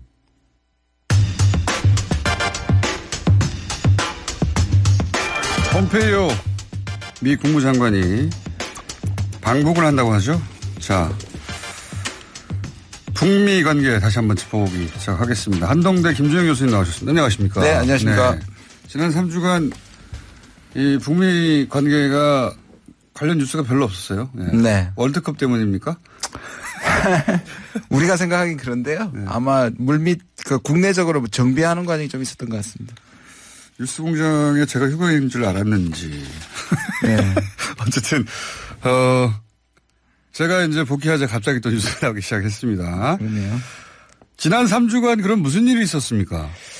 아무 일도 안 했을 리는 없고. 그렇죠. 네. 근데 보면 잘 될 때는, 그러니까 북미 간에 잘 될 때는 한국이 급하다고 얘기하면서 잘 안 될 때는 또 자기들이 급한 걸 보이잖아요. 왜냐하면 3주가 사실 3주밖에 안 됐음에도 불구하고 뭔가 안 나온다고 지금 미국 내부에서 뭔가 문제가 있는 거 아니냐. 반대파들은 봐라. 이제 결국 북한이 아무것도 안 하지 않느냐. 얻을 거 다 얻고 시간 끌게 한다. 시간 끌게 한다는 얘기가 나오고 있는데요. 제가 알기로는 그건 아니고 몇 가지 이유가 있습니다. 일단 약간의 기싸움은 있는 것 같아요. 왜냐하면 지금 미국이 그 한미 군사훈련을 중단했지만 사실 그렇게 만족할 만한 수준이 아니고 북한이 초기에 많은 것들을 양보하는 데 비해서 좀 미국이 더 내놓기를 바라는 일종의 기싸움이 약간 있는데 그거는 본질은 아닌 것 같고요. 일단 지금 북한이 한 3주간 아무 반응도 안 했다는 거는 제가 이제 듣고 있는 부분인데요. 북한이 이제 무응답으로 일관했고요. 근데 그것보다는 제가 이제 미국 가서 들은 정보는 첫 번째가 인사철입니다. 그러니까 미국의 인사철이에요? 특히 국무부가 지금까지는 이 협상 과정에서는 폼페오가 지난번에 있던 CIA 사람들을 데리고 일을 했고요. 그렇죠. 그렇게 사실 알려졌죠. 남북미가 다 사실은 정보개통해서 했으니까요. 그런데 이거를 이제 정상적 궤도로 앞으로 실무 협상을 하게 되면 국무부 라인이 필요하다. 그리고 국무부 라인을 이용하는 것이 좋다 해서 제가 알기로는 노스 코리아 팀을 짜고 있는 걸로 제가 들었고요. 그러니까 폼페이오 장관이 이제 이미지는 CIA의 대빵이었는데 제가 참 단어가 저렴해졌네요. 대박이 뭡니까? 원래 그러셨던 거 아니에요? 이 정도까지는 저렴하지 않았는데 간만에 복귀하다 보니 수작이었는데 근데 지금 이제 국무부 수장으로 실제 접촉을 했죠. 예. 그러니까 자기 사람으로 라인업을 하고 있다. 예. 국무부의 인사들을 그 대북 라인을 만들고 있는 중이다. 예. 그거를 네. 미국에 가셔서 들으셨어요? 그렇죠. 썬톤도 지금 이제 사임한다는 얘기 있고 성킴이 어느 자리로 다시 필리핀 대사에서 어느 자리로 가느냐 얘기가 또 나오고 있고 예, 내부적으로 그걸 정비하고 있는 거로 국무부 인사를 직접 미국 가서 만나셨어요? 네. 국무부 인사가 교수님을 만나줍니까? 예. 국무부의 어느 정도 선을 만나신 거예요? 더 많은 걸 알려가시 마십시오. 그래도 그 제법 이런 뉴스를 전해줄 만한 인사를 만나신 거. 네. 일단 폼페오가 국무부 내에서 상당한 인기가 있습니다. 지금 왜냐하면 인기 있겠죠 이제 존재감이 생겼으니까. 그렇죠. 존재감이 생겼죠. 틸러슨 때는 완전히 그랬었는데 존재감이 생겼고 트럼프 대통령이 국무부를 굉장히 무시했잖아요. 그렇죠. 네. 특히 틸러슨은 사실 밑에서 위에서 다 무시당했던 사실 나갔고요. 그러면 그다음에 이게 미국만의 문제가 아니고 그 북미 정상회담 때 북한에는 김영철을 이게 통전부장을 얘기를 하지 않았습니다. 다시 말해 북한도 이게 이영호나 이수용 쪽으로 외교부 외무성으로 넘어갈 가능성이 있고. 그래서 네. 지금 그 성명서 작성할 네, 때 싱가포르 성명서에 북한 쪽에 카운터 파트너가 이름이 적혀 있지 않다. 그렇습니다. 네네. 그런 얘기 했었잖아요. 네, 네. 그 이유가 미국 쪽에서는 국무부 라인이 이제 확실히 있는데 그러면 카운터 파트너로 북한도 외무 담당하는 쪽에서 세워야 된다. 뭐 네. 이런. 제가 지난 3월 달에 헬싱키에서도 그때 이제 외무성 사람들이 약간은 반자조적으로 한 얘기가 뭐냐면 지금까지는 우리가 소관하던 일이다. 북미 관계, 핵 문제는. 그러나 자기들의 손을 떠났다.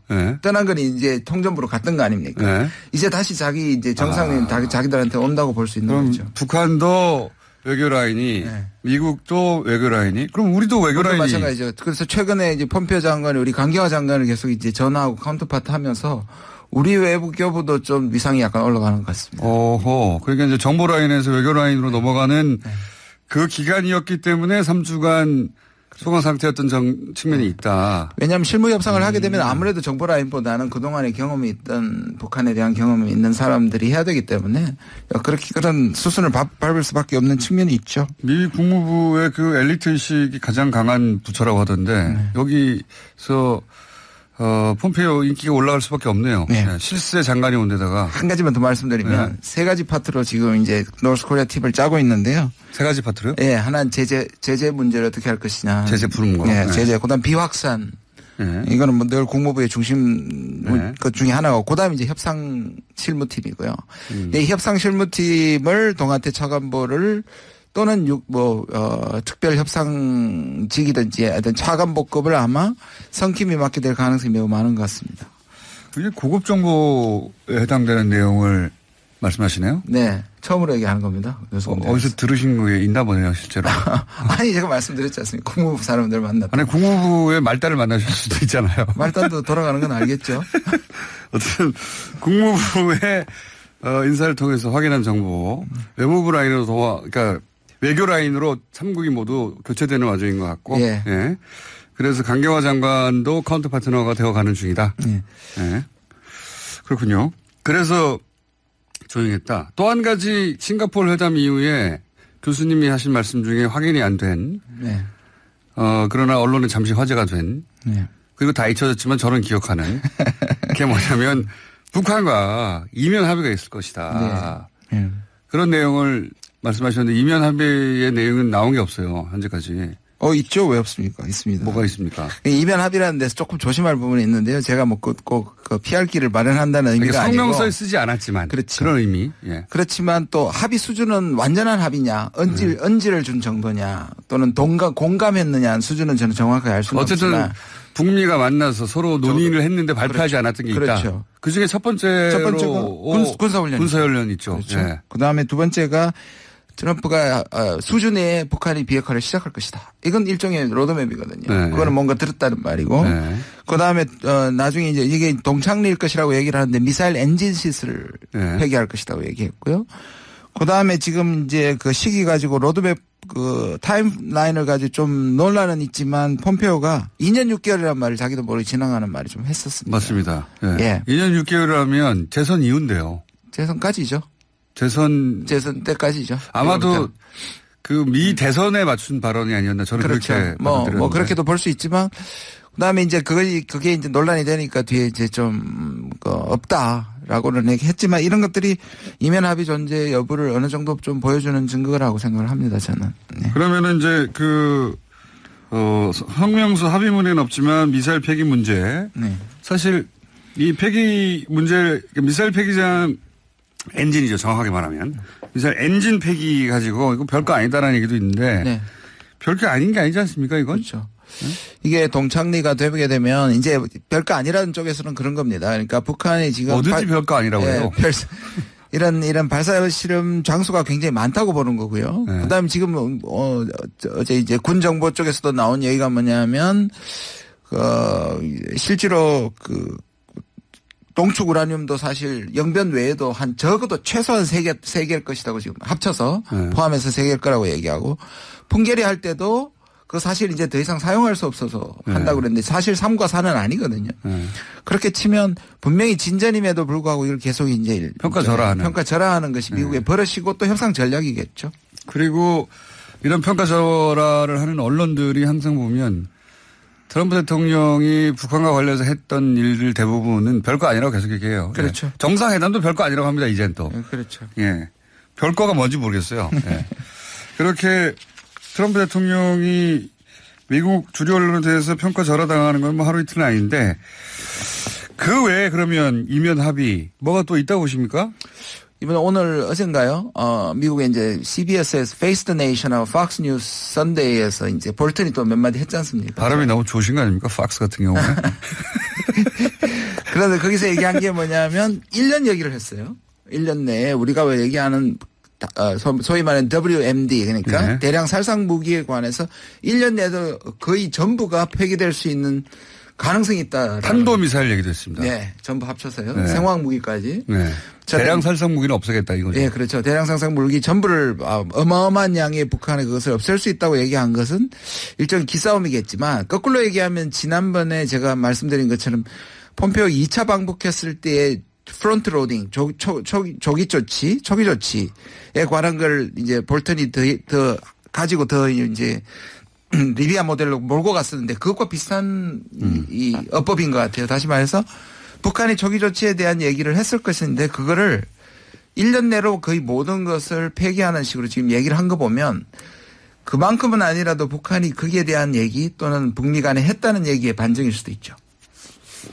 그러니까 대량 살상 무기, 그러니까 뭐 여기는 화학 무기 같은 걸 의미하는 것 같고 그리고 탄도미사일 이거 초반에 어느 정도 해줘야 트럼프 대통령 미국 국내 정치적으로 볼 때도 굉장히 중요하지 않습니까? 내년이면 대선 그렇죠. 분위기가 나기 시작할 텐데. 그런데 이제 그걸 1년 이내에 볼턴이 거론한 게 지난번에는 그냥 압박이었는데 협상 전에는 그러니까 정상회담 전에는 정상회담을 한 이유는 이게 서로 얘기가 되는 게 있으니까 이런 얘기가 나왔을 거라. 그렇죠. 네. 볼턴하고 김정은 위원장하고 사진 찍은 게 김정은 위원장이 사진 찍자고 해서 찍었다는 얘기가 나왔어요. 예. 네. 자기 국내 그러니까 북한 내에 강경파들한테 보여주기 위해서 자기한테 사진을 찍었다 그러고 기분이 어땠냐 하니까 아주 멋졌다고 얘기하는 얘기를 했었죠. 볼턴이 김정은 위원장과 관련해서 조금이라도 긍정적인 얘기를 한 건 처음이에요. 그렇죠. 왜냐하면 이제 가치를 안 거죠. 사실 이게 적대적 공생이라고 볼턴이 사실상 저렇게 살아남아 있는 것이 몇 번 반대하고도 김정은 때문일 수도 있지 않습니까? 그렇죠. 만약에 자르면 북한 눈치 보느라고 잘랐다고 그렇죠. 할 거니까 이게 역설적으로 볼턴이 살아있는 건 김정은 위원장 때문에 살아있는 겁니다. 그러니까. 그걸 알았겠죠 이제. 네. 이와간 그런 뉴스도 나왔고요. 그러니까 볼턴이 팍스요? 네, 팍스하고 인터뷰에서 김정은 위원장이 그런 제스처를 취한 것이다. 그리고 그거는 북한 내의 강경파에게 김정은 위원장이 당신하고도 당신 그렇게 나쁜 사람이 아니라는 걸 보여줄 필요가 있다. 또는 제압했다고 얘기할 수도 있죠. 자기가 볼턴을 가서 직접 제압했다. 그 얘기에서 이제 북한에도 강경파가 있다는 메시지이기도 하잖아요. 이게. 그럼요. 당연히 있죠. 어느 나라나 어느 조직이나 있긴 있죠. 예. 지금 응답 자체를 안 한다든지 지난번에 한국의 그 군사훈련 그 부분에 대해서 특히 스텔스 스텔스라고 예. TH 발음까지 하신 겁니까? 예. 그거에 대한 얘기했을 때 북한이 반발했던 거는 제가 최근에 미국 갔다 와서 그렇습니다. 죄송합니다. 반발했던 거는 뭐냐면 일종의 그 내부적인 여전히 북한 김정은 위원장의 변화를 따라가지 못하는 군부의 일종의 움직임일 수도 있고요. 그다음에 지금 계속 뭐 일부 숙청이 또 있다는 얘기가 들리는 걸 보면 아무래도 지금 김정은 위원장의 그 개혁의 엔진은 당과 이제 그 정부인데 과거에 이제 병진 노선을 할 때나 군 위주로 갔을 때의 그 특권을 내려놔야 하는 그러니까 군부는 신경을 쓸 수밖에 없죠. 아무리 북한이라도. 예. 북한은 사실 그 병영 국가인데요. 그럼요. 예, 병영 국가인데 그 군이 막강했는데 특히나 핵 개발하는 동안은 굉장히 막강했는데 그게 이제 뒤로 밀려나야 되는 거 아닙니까? 그렇죠. 예. 그런 상황에서 불만을 가진 세력이 있겠고 그런 세력을 잘 다루지 못하면 큰일 나는 거죠. 네. 어느 나라에서나 군을 잘 못 다루면 큰일 나는 건데. 그렇죠. 그런 차원에서 나온 말인지 농담인지 아니면은 뭔지는 모르겠습니다만 지금 볼튼 보좌관이 그런 얘기를 했어요. 예, 북한에 강경파가 있는데 당신이 그렇게 나쁜 사람이 아니라는 걸 보여줄 필요가 있다. 실제 사진도 실렸습니다. 그렇죠. 예, 네, 이 말에 또 좀 중요를 그러니까 말씀하신 것처럼 연결돼 있는지 안 돼 있는지는 모르지만 중요한 것이 뭐냐면 이게 진짜 실제로 북한이 계속 미국이 압박에 의해서 포기하는 모습을 보인다면 이 반대파나 강경파들이 반발할 수 있는 건덕지를 주는 거거든요. 그러니까 김정은이 자기가 자신 있게 자발적으로 포기하는 모습이 되어야 되지 안 그러면 이게 이제 내부적으로 문제가 될 수 있다는 거 우리가 좀 우려할 필요가 있습니다. 그 중요한 대목인 것 같은데 그러니까 북한 스스로 명예롭게 자기들이 내려놓는 거지 미국이 경제 제재를 해서 우리가 어쩔 수 없이 포기하는 게 아니다. 이걸 굉장히 신경 씁니다. 또는 경제 지원을 해서 우리가 팔아먹는 게 아니다라고. 그러니까 그래서 미국더러 우리가 언제 경제 지원해달라고 했냐 이 말을 계속 하는 거잖아요. 맞습니다. 그러니까 핵을 돈 받고 팔아먹었다는 얘기가 나오지 않도록 하는데 굉장히 신경을 많이 씁니다. 맞습니다. 자존심 문제이기도 하고 그 군을 다루는 문제. 예. 군에서 예를 들어서 당신들 지금 김정은 장관이 힘들게 개발해 놓은 선대로부터 힘들게 개발해 놓은 무기를 지금 돈 받고 팔려고 한다. 이런 소리를 그 북한 군부 내에서 퍼뜨리고 하게 되면 그렇죠. 곤란해지죠, 굉장히. 그렇죠. 네. 아무리 북한이 김정은이 그 정책 전환을 급하게 자기 마음대로 하는 것 같이 보이지만 그거를 반드시 북한에서는 이념적으로 원칙적으로 정당화하는 논리를 해야 되거든요. 말이 되게. 예. 예. 그거 굉장히 신경 쓰죠. 말이 되게 하는데. 그렇죠. 근데 그 중에서 핵심이 스스로 명예롭게 전 세계 비핵화의 추세에 발맞춰서 그래서 미국한테도 이거 요구하는 겁니다. 그렇죠. 북한이 미국도 군축하라고. 네. 핵강국끼리의 군축. 그러니까요. 미국도 군축하라고 김정은 위원장이 요구하고 있다는 거. 한편으로는 멋진 일입니다. 니들도 군축해 이거 아닙니까? 네. 그래서 지금 북한의 논리는 핵을 보유한 국가끼리 군축 회담을 하고 있는 거예요. 그렇죠. 맞습니다. 네. 그래서 각자 핵을 일정 정도 내려놓는 핵을 그런 회담 중인 거거든요. 그게 북한의 논리입니다. 예. 한반도 비핵화라고 얘기하는 것도 마찬가지고요. 실제로는 보면은 북한에 대한 비핵화인데 이게 자기만 포기하는 것처럼 보이지 않기 위해서 한반도 비핵화라는 얘기를 계속하고 있는 거고. 그러니까 이제 그 소위 군사훈련 중에 핵이 동원되는 군사훈련 하지 않겠다고 트럼프가 나온 것도 그런 맥락에서 맞습니다. 북한이 핵을 포기하는데 근데 이제 핵을 잔뜩 실은 전폭기라든가 아니면 뭐 핵 잠수함이 와가지고 얼쩡거리면 북한 입장에서 얼쩡거리면 이거 말이 안 되지 않느냐. 그렇습니다. 뭐 말이 되는 겁니다. 지금 이 진행 과정은. 그렇죠. 그러니까 이거를 만약에 우리가 적용을 한다면 우리는 이게 북한 비핵화지만 북한이 저렇게 얘기하는 건 좀 그냥 무시하고 넘어갈 필요가 좀 있습니다. 자, 그런 논리로 북한 비핵화는 진행되고 있는 거고요. 그거 우리가 신경 써줘야 되는 부분도 있습니다, 사실. 네, 맞습니다. 남쪽에서. 요 부분을 보수 매체는 오히려 공격하겠죠. 그렇죠, 당연히. 네. 자, 폼페이오 장관이 그럼 방북을 한다는 건 그러면 대충 라인업이 다 정리됐다는 거네요. 네, 그런 것 같고요. 이제 발표만 남은 것 같고. 근데 이제 여기서 좀 우리가 좀 주목해야 될 부분은 폼페이오가 지금 가면 3번째 아닙니까? 네. 다 성격이 다릅니다. 첫 번째 갔을 때는 아무도 안 알리고 거의 한 달 후에 간 다음에 한 달 후에 얘기를 할 맞습니다. 정도로 비밀리 갔고요. 그럼 왜냐하면 완전히 어떻게 될지 모르니까. 맨 땅에 헤딩을 할 시점이었으니까. 근데 두 번째는 그 세 사람을 데리고 오는 거에 초점을 맞췄습니다. 네. 그 외에는 확신할 수 없었기 때문에. 네. 근데 세 번째는 비핵화라는 과정이란 목적을 갖고 가기 때문에 가서 뭔가를 얻어내지 않으면 미국도 곤란해요.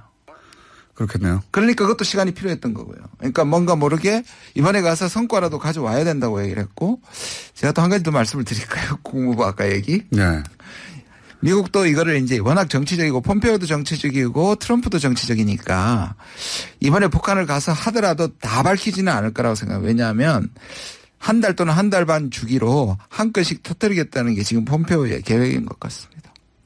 아, 그러니까 이 북한 관련 뉴스를 네. 관리를 해서 이미 계속 합의가 된 동력을, 것도 바로바로 발표하지 않고 이게 뉴스가 계속적으로 지속적으로 뉴스 관리하는 거죠. 네, 그렇습니다. 뉴스가 계속 성과가 있다는 게 다시 기회가 있을까요? 한 달에 한 번 정도 좀 나와줘야 계속 나아지고 좋아지고 보고 싶었으면 있구나. 그렇죠. 이렇게 될 테니까 여론이 그렇게 좋은 뉴스가 합의가 한꺼번에 되더라도 나중에 발표할 것이다. 네. 그거는 어디 들은 게 있는 겁니까? 아니면 추정입니까? 아니면 놀라운. 아니 아까 얘기했던 국무부 말단 직원. 네. 말단 직원과 얘기하다 보니 그렇게 하려는 것인가 하는 짐작이 혼자 생각이 들었다. 네. 아닙니다. 그 얘기를 들었습니다. 그렇군요. 그러니까 이면 합의가 있다 손 치더라도 성과가 있다 손 치더라도 네. 한 번에 안 나오고 앞으로 한 달에 한 번 정도씩 나올 거다. 왜냐하면 지금 트럼프가 국내적으로 이민법과 관련해가지고 굉장히 궁지거든요. 미국 내에서 궁지입니다. 미국 내에서 궁지입니다. 네. 부모하고 자식을 떨어뜨려 놓기 때문에. 그렇죠. 그게 근데 화면에 나가서 거기에서 상당한 곤란을 겪고 있는데 뭐 그럼에도 불구하고 이 부분에 대해서는 그러니까 미국이 일단 경제 지표가 좋거든요. 네. 그렇기 때문에 지금 얼마 전에 이제 한 2년 시점이 됐을 때 1년 반 2년 시점이 됐을 때 그 지지율을 비교해 보니까 트럼프가 결코 이전의 대통령하고 별로 낮지도 않다. 네. 플러스 트럼프에 대한 샤이 트럼프가 있기 때문에 샤이 트럼프라 하면 트럼프 지지를 밝히는 걸 부끄러워하는. 부끄러워하지만 실제로는 지지하는 네. 한 5% 정도를 플러스 알파를 해야 된다고 보통 얘기하거든요. 네. 지금 45%까지 나오니까 50% 정도 나오면 괜찮은 거죠. 50%면 괜찮은 거죠. 네. 네. 괜찮은 거고 특히 중요한 지표가 보니까 공화당 지지자들. 네. 공화당 지지자들의 트럼프 지지가 굉장히 높아요. 네. 그러니까 그 정당 지지자들의 충성도 굉장히 높은 축에 속하더라고요. 그렇죠. 네. 근데 이제 그 충성도 높은 지지자들이 우리 입장에서는 과거에는 굉장히 마음에 안 드는 세력이었는데 복음주의자라든가 네. 아니면은 뭐 백인 남성 중에 그 인종주의에 가까운 사람들은 KKK라고 해요. 네. 그런 사람들의 지지가 우리한테는 굉장히 부정적으로 보이는 지지였는데 지금은 트럼프 지지의 그렇죠. 중요한 축이어서 트럼프가 굉장히 충성스러운 하드코어 지지자들입니다. 우리 입장에 현재는 다행이죠. 네. 예. 참고로 전 세계적으로 트럼프는 미움을 받습니다. 네. 우리나라를 제외하고는. 예, 그렇죠? 그렇습니다. 제가 지난 2주 동안 세계를 돌아왔는데 결론이 이겁니다. 트럼프를 좋아하는 나라는 이스라엘과 한국뿐이다. 그리고 트럼프와 김정은을 동시에 좋아하는 나라는 한국밖에 없다. 그건 너무 당연한데.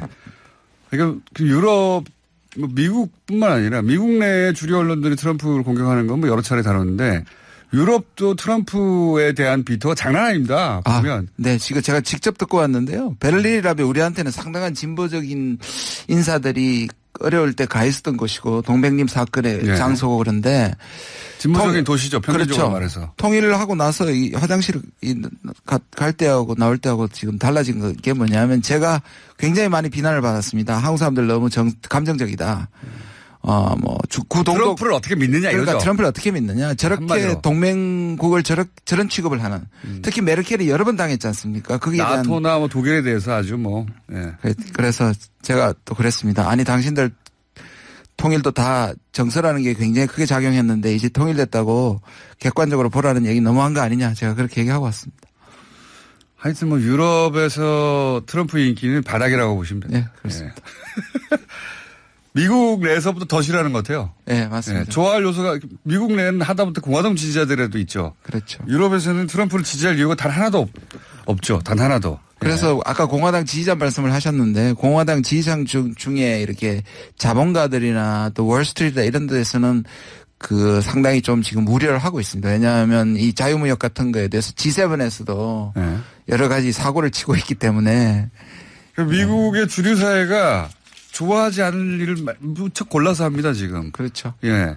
그 보호무역이라는 것도 미국이 그 서구 사회가 자기들 중심으로 만든 그 자유무역 체제가 있고 그걸로 이득을 본 세력이 오랫동안 있는데. 그럼요. 그 갑자기 뒤엎어버리니까 유럽도 난리가 나고 미국 내에서 말씀하신 그런 세력들도 이거 큰일 나는 거 아닌가. 네. 예. 우리는 알 바 아니고요. 우리 입장에서는 트럼프가 앞으로도 다시 나오기 힘든 네. 이 북미 관계를 이렇게 풀 대통령은 앞으로 절대 안 나온다고 봅니다. 그러니까 없어지기 전에 빨리 이거를 기정사실화를 트럼프 임기 내에 빨리빨리 잠궈버려야 됩니다. 이거. 유럽에서 트럼프가 얼마나 미움을 받는지 그 원래 자유세계의 리더는 미국 대통령이었거든요. 네네. 언제나 2차 대전 이후로. 네. 2차 대전 때 유럽을 구한 게 미국이었으니까. 그렇죠. 독일도 항상 미국에 대해서 접어주고 들어갔는데. 그렇죠. 최근에 자유세계의 리더는 메르켈로 바뀌었습니다. 유럽에서는. 그렇죠. 왜냐하면 영국도 지금 브렉시트로 나가버렸기 때문에 예. 실질적으로 메르켈이라고 할 수 있고요. 아니 실제 그런 말도 해요. 예, 자유세계의 리더가 메르켈이라고. 네. 예. 그 정도로 트럼프 대통령이 인정을 못 받고 있다. 지금 우리도 난민 문제가 그런데 난민 문제라든지 자유무역 문제에 있어서 지금 독일이 다 책임을 사실상 거의 어깨에 두치고 있다고 봐도 과언이 아니죠. 경제적으로도 뭐 유럽을 리드하고 있고, 예. 정치적으로도 윤리적으로도, 예. 뭐랄까 유럽적 가치에 가장 그 기치를 높이던 게 메르켈이에요. 현재. 근데 솔직히 저는 베를린에서 좀 섭섭했습니다. 트럼프 어떻게 믿냐. 예. 그런 말. 뭐 그들은 믿을 수 없겠죠. 예. 네. 그들은 믿을 수 없겠고 그들은 믿지 않아도 되죠. 네. 믿을 만한 한 행동을 트럼프가 유럽에 한 적도 없고 우리한테는 한 적이 있습니다 지금. 그리고 우리한테는 필요하니까. 네, 꺼지라고 좀 전해 주십시오.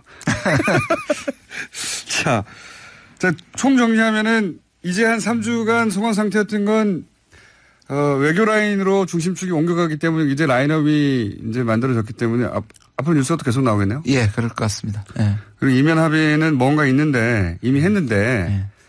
한 달에 한 번 정도 꼴로 나올 것이다. 예. 그런 거고. 규모나 시간표는 아주 정확하게 합의하진 같지는 않고요. 대강에 서로 공감대 이루는 정도였기 때문에 약간의 아까 말씀드린 약간의 기싸움은 존재하는 것 같습니다. 아직도. 존재하는 것 같고. 마지막으로 이건 어떻습니까? 김정은 위원장이 이제 중국을 무척 가까이 두려고 노력하잖아요. 지금 네네. 보니까. 네. 그러면서 이 중국 접경 지역 시찰하고 뭐 제재 완화, 경제 제재 완화, 에 대한 성명서 초안을 중국이 유엔 안보리에 보냈다고 하고 뭐 유엔 안보리에 중국만 보낸다고 될 일은 아니지만 보냈다고 하고 네. 경제 제재를 하려고 지금 노력하는 중인 거 아니에요 지금 그죠? 예. 네. 근데 아까 그 미국 국무부 팀이 세 팀으로 나눠졌다. 네. 고급 정보입니다.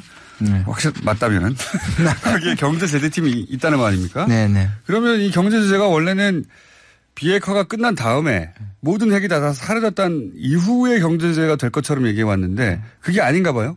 지금 굉장히 핵심을 짚으셨는데요. 네. 제가 미국 가서 지금 실질적으로 이제 이 제재 문제 때문에 사실 지금 트럼프와 네. 의회 그리고 트럼프와의 반대자 사이에 지금 굉장히 민감한 그렇죠. 쟁점이 되고 있는데요. 트럼프는 기자회견 때 20% 정도 진행되면 비가역성이 있고 맞습니다. 그 말은 제재까지는 연결 안 했지만 제재를 풀 용의가 그 시점에 맞습니다. 있다는 100%가 아니어도 풀 수 있다는 얘기를 했어요. 처음으로. 제가 이제 코리 가드너라고 그 상원의 이제 6입니다. 공화당 6인데 의회의 입장을 대변하면서 한 얘기가 뭐냐 하면 100% 안 되면 제재 해제 안 된다. 이게 그렇죠. 이제 이쪽에 의회를 비롯해서 이쪽 의견이니까 자, 이 지점에서 그러면 저는 원칙을 얘기한다고 생각해요. 만약에 그런데 20% 정도에서 만약 제재 완화를 받으려면 북한이 상당히 미국 내부에게 좀 성의를 보일 수 있는 조치가 나와야만 탄도미사일 정도 해체한다든가. 그렇죠. 그걸 네. 가지고 트럼프가 제재를 미국 내부에 설득시킬 것이다. 완화를. 네. 아마 그런 그림으로 갈 것 같습니다. 그렇군요. 그러니까 100%가 아니어도 주목할 만한 성과 20%라는 표현을 썼죠. 트럼프는. 네. 20% 정도 되면 그럼 뭘로 20%를 삼을 것인가 기준이라는 건 없는데. 그렇죠. 그게 중요한 20%여야 되는 거죠. 그러니까 그게 누가 들어도 네. 그 일반 시민이 들어도 뭐 큰 변화가 있다 정도 되는 게 나와야 되는데 그게 핵탄두나 또는 몇 ICBM. 개 또는 ICBM 몇 개 네. 뭐 이 정도 되면 경제 제재가 그러니까 앞으로 2년 반 후가 아니라 내년에다. 조건부 해제가 되겠죠. 내년이라도 있을 수 있고 그런 얘기가 됐으니까 뭔가 이게 중국하고도 얘기가 지금 중국이 벌써. 중국은 이미 지금 실질적으로 풀고 있습니다. 그러니까요. 네, 접경 지역에. 뭐가 얘기가 됐다는 얘기예요. 그죠? 뒤에서. 네. 왜냐하면 북한이 2년 반 후에 경제제재 풀면 그때는 5개년 계획 끝난 다음인데요. 그럼요. 어떻게 해요? 5개년 네, 계획은 5개년 이내에 성과가 나와야 되는데 그러자면 올해라도 경제제재가 풀려야 되는 거니까. 그렇죠. 네. 그 경제제재가 우리가 생각하는 것보다 훨씬 빨리 풀릴 수도 있겠다. 그래서 앞으로 3, 4개월이 진짜 중요합니다. 네. 그래서 저희가 요 코너 끝나고 나서 이제 미국 시민참여센터 김동석 상임이사하고 전화 연결하려고 하는데 이러려면 의회 분위기가 또 바뀌어줘야 되지 않습니까? 미국에. 네. 미국의 의회가 100% 아니면 안 된다고 하는 강경 일반도에서 그 교민들 사회를 자꾸 그렇죠. 교민들 사회에서 이제 이 지역구 의원들 니네 그러면 안 된다고 해서 해줘야 되는 상황이죠. 그리고 또 일본 로비가 굉장히 많이 들어가 있습니다. 의회 쪽은. 그래서 그러니까. 일본이 이걸 또 방해 공작을 하고 있는 부분이 좀 존재합니다. 그건 항상 그래갖고. 네. 네. 자, 오늘 여기까지 듣고, 경제 제재가 생각보다 빨리 풀릴 수도 있다. 네. 그리고 폼페이오 갔다 오면 큰 뉴스가 있을 텐데 큰 뉴스는 한 달에 하나씩 잘라서 나올 것이다. 최근 아마 7월 4일에 뭐가 나올 것 같습니다. 유해 송환일 수도 있고 플러스 알파. 네. 왜냐하면 7월 4일마다 뭘 보냈냐면 미사일을 쐈기 때문에 자주 이번엔 뭔가 선물을 쏘지 않을까.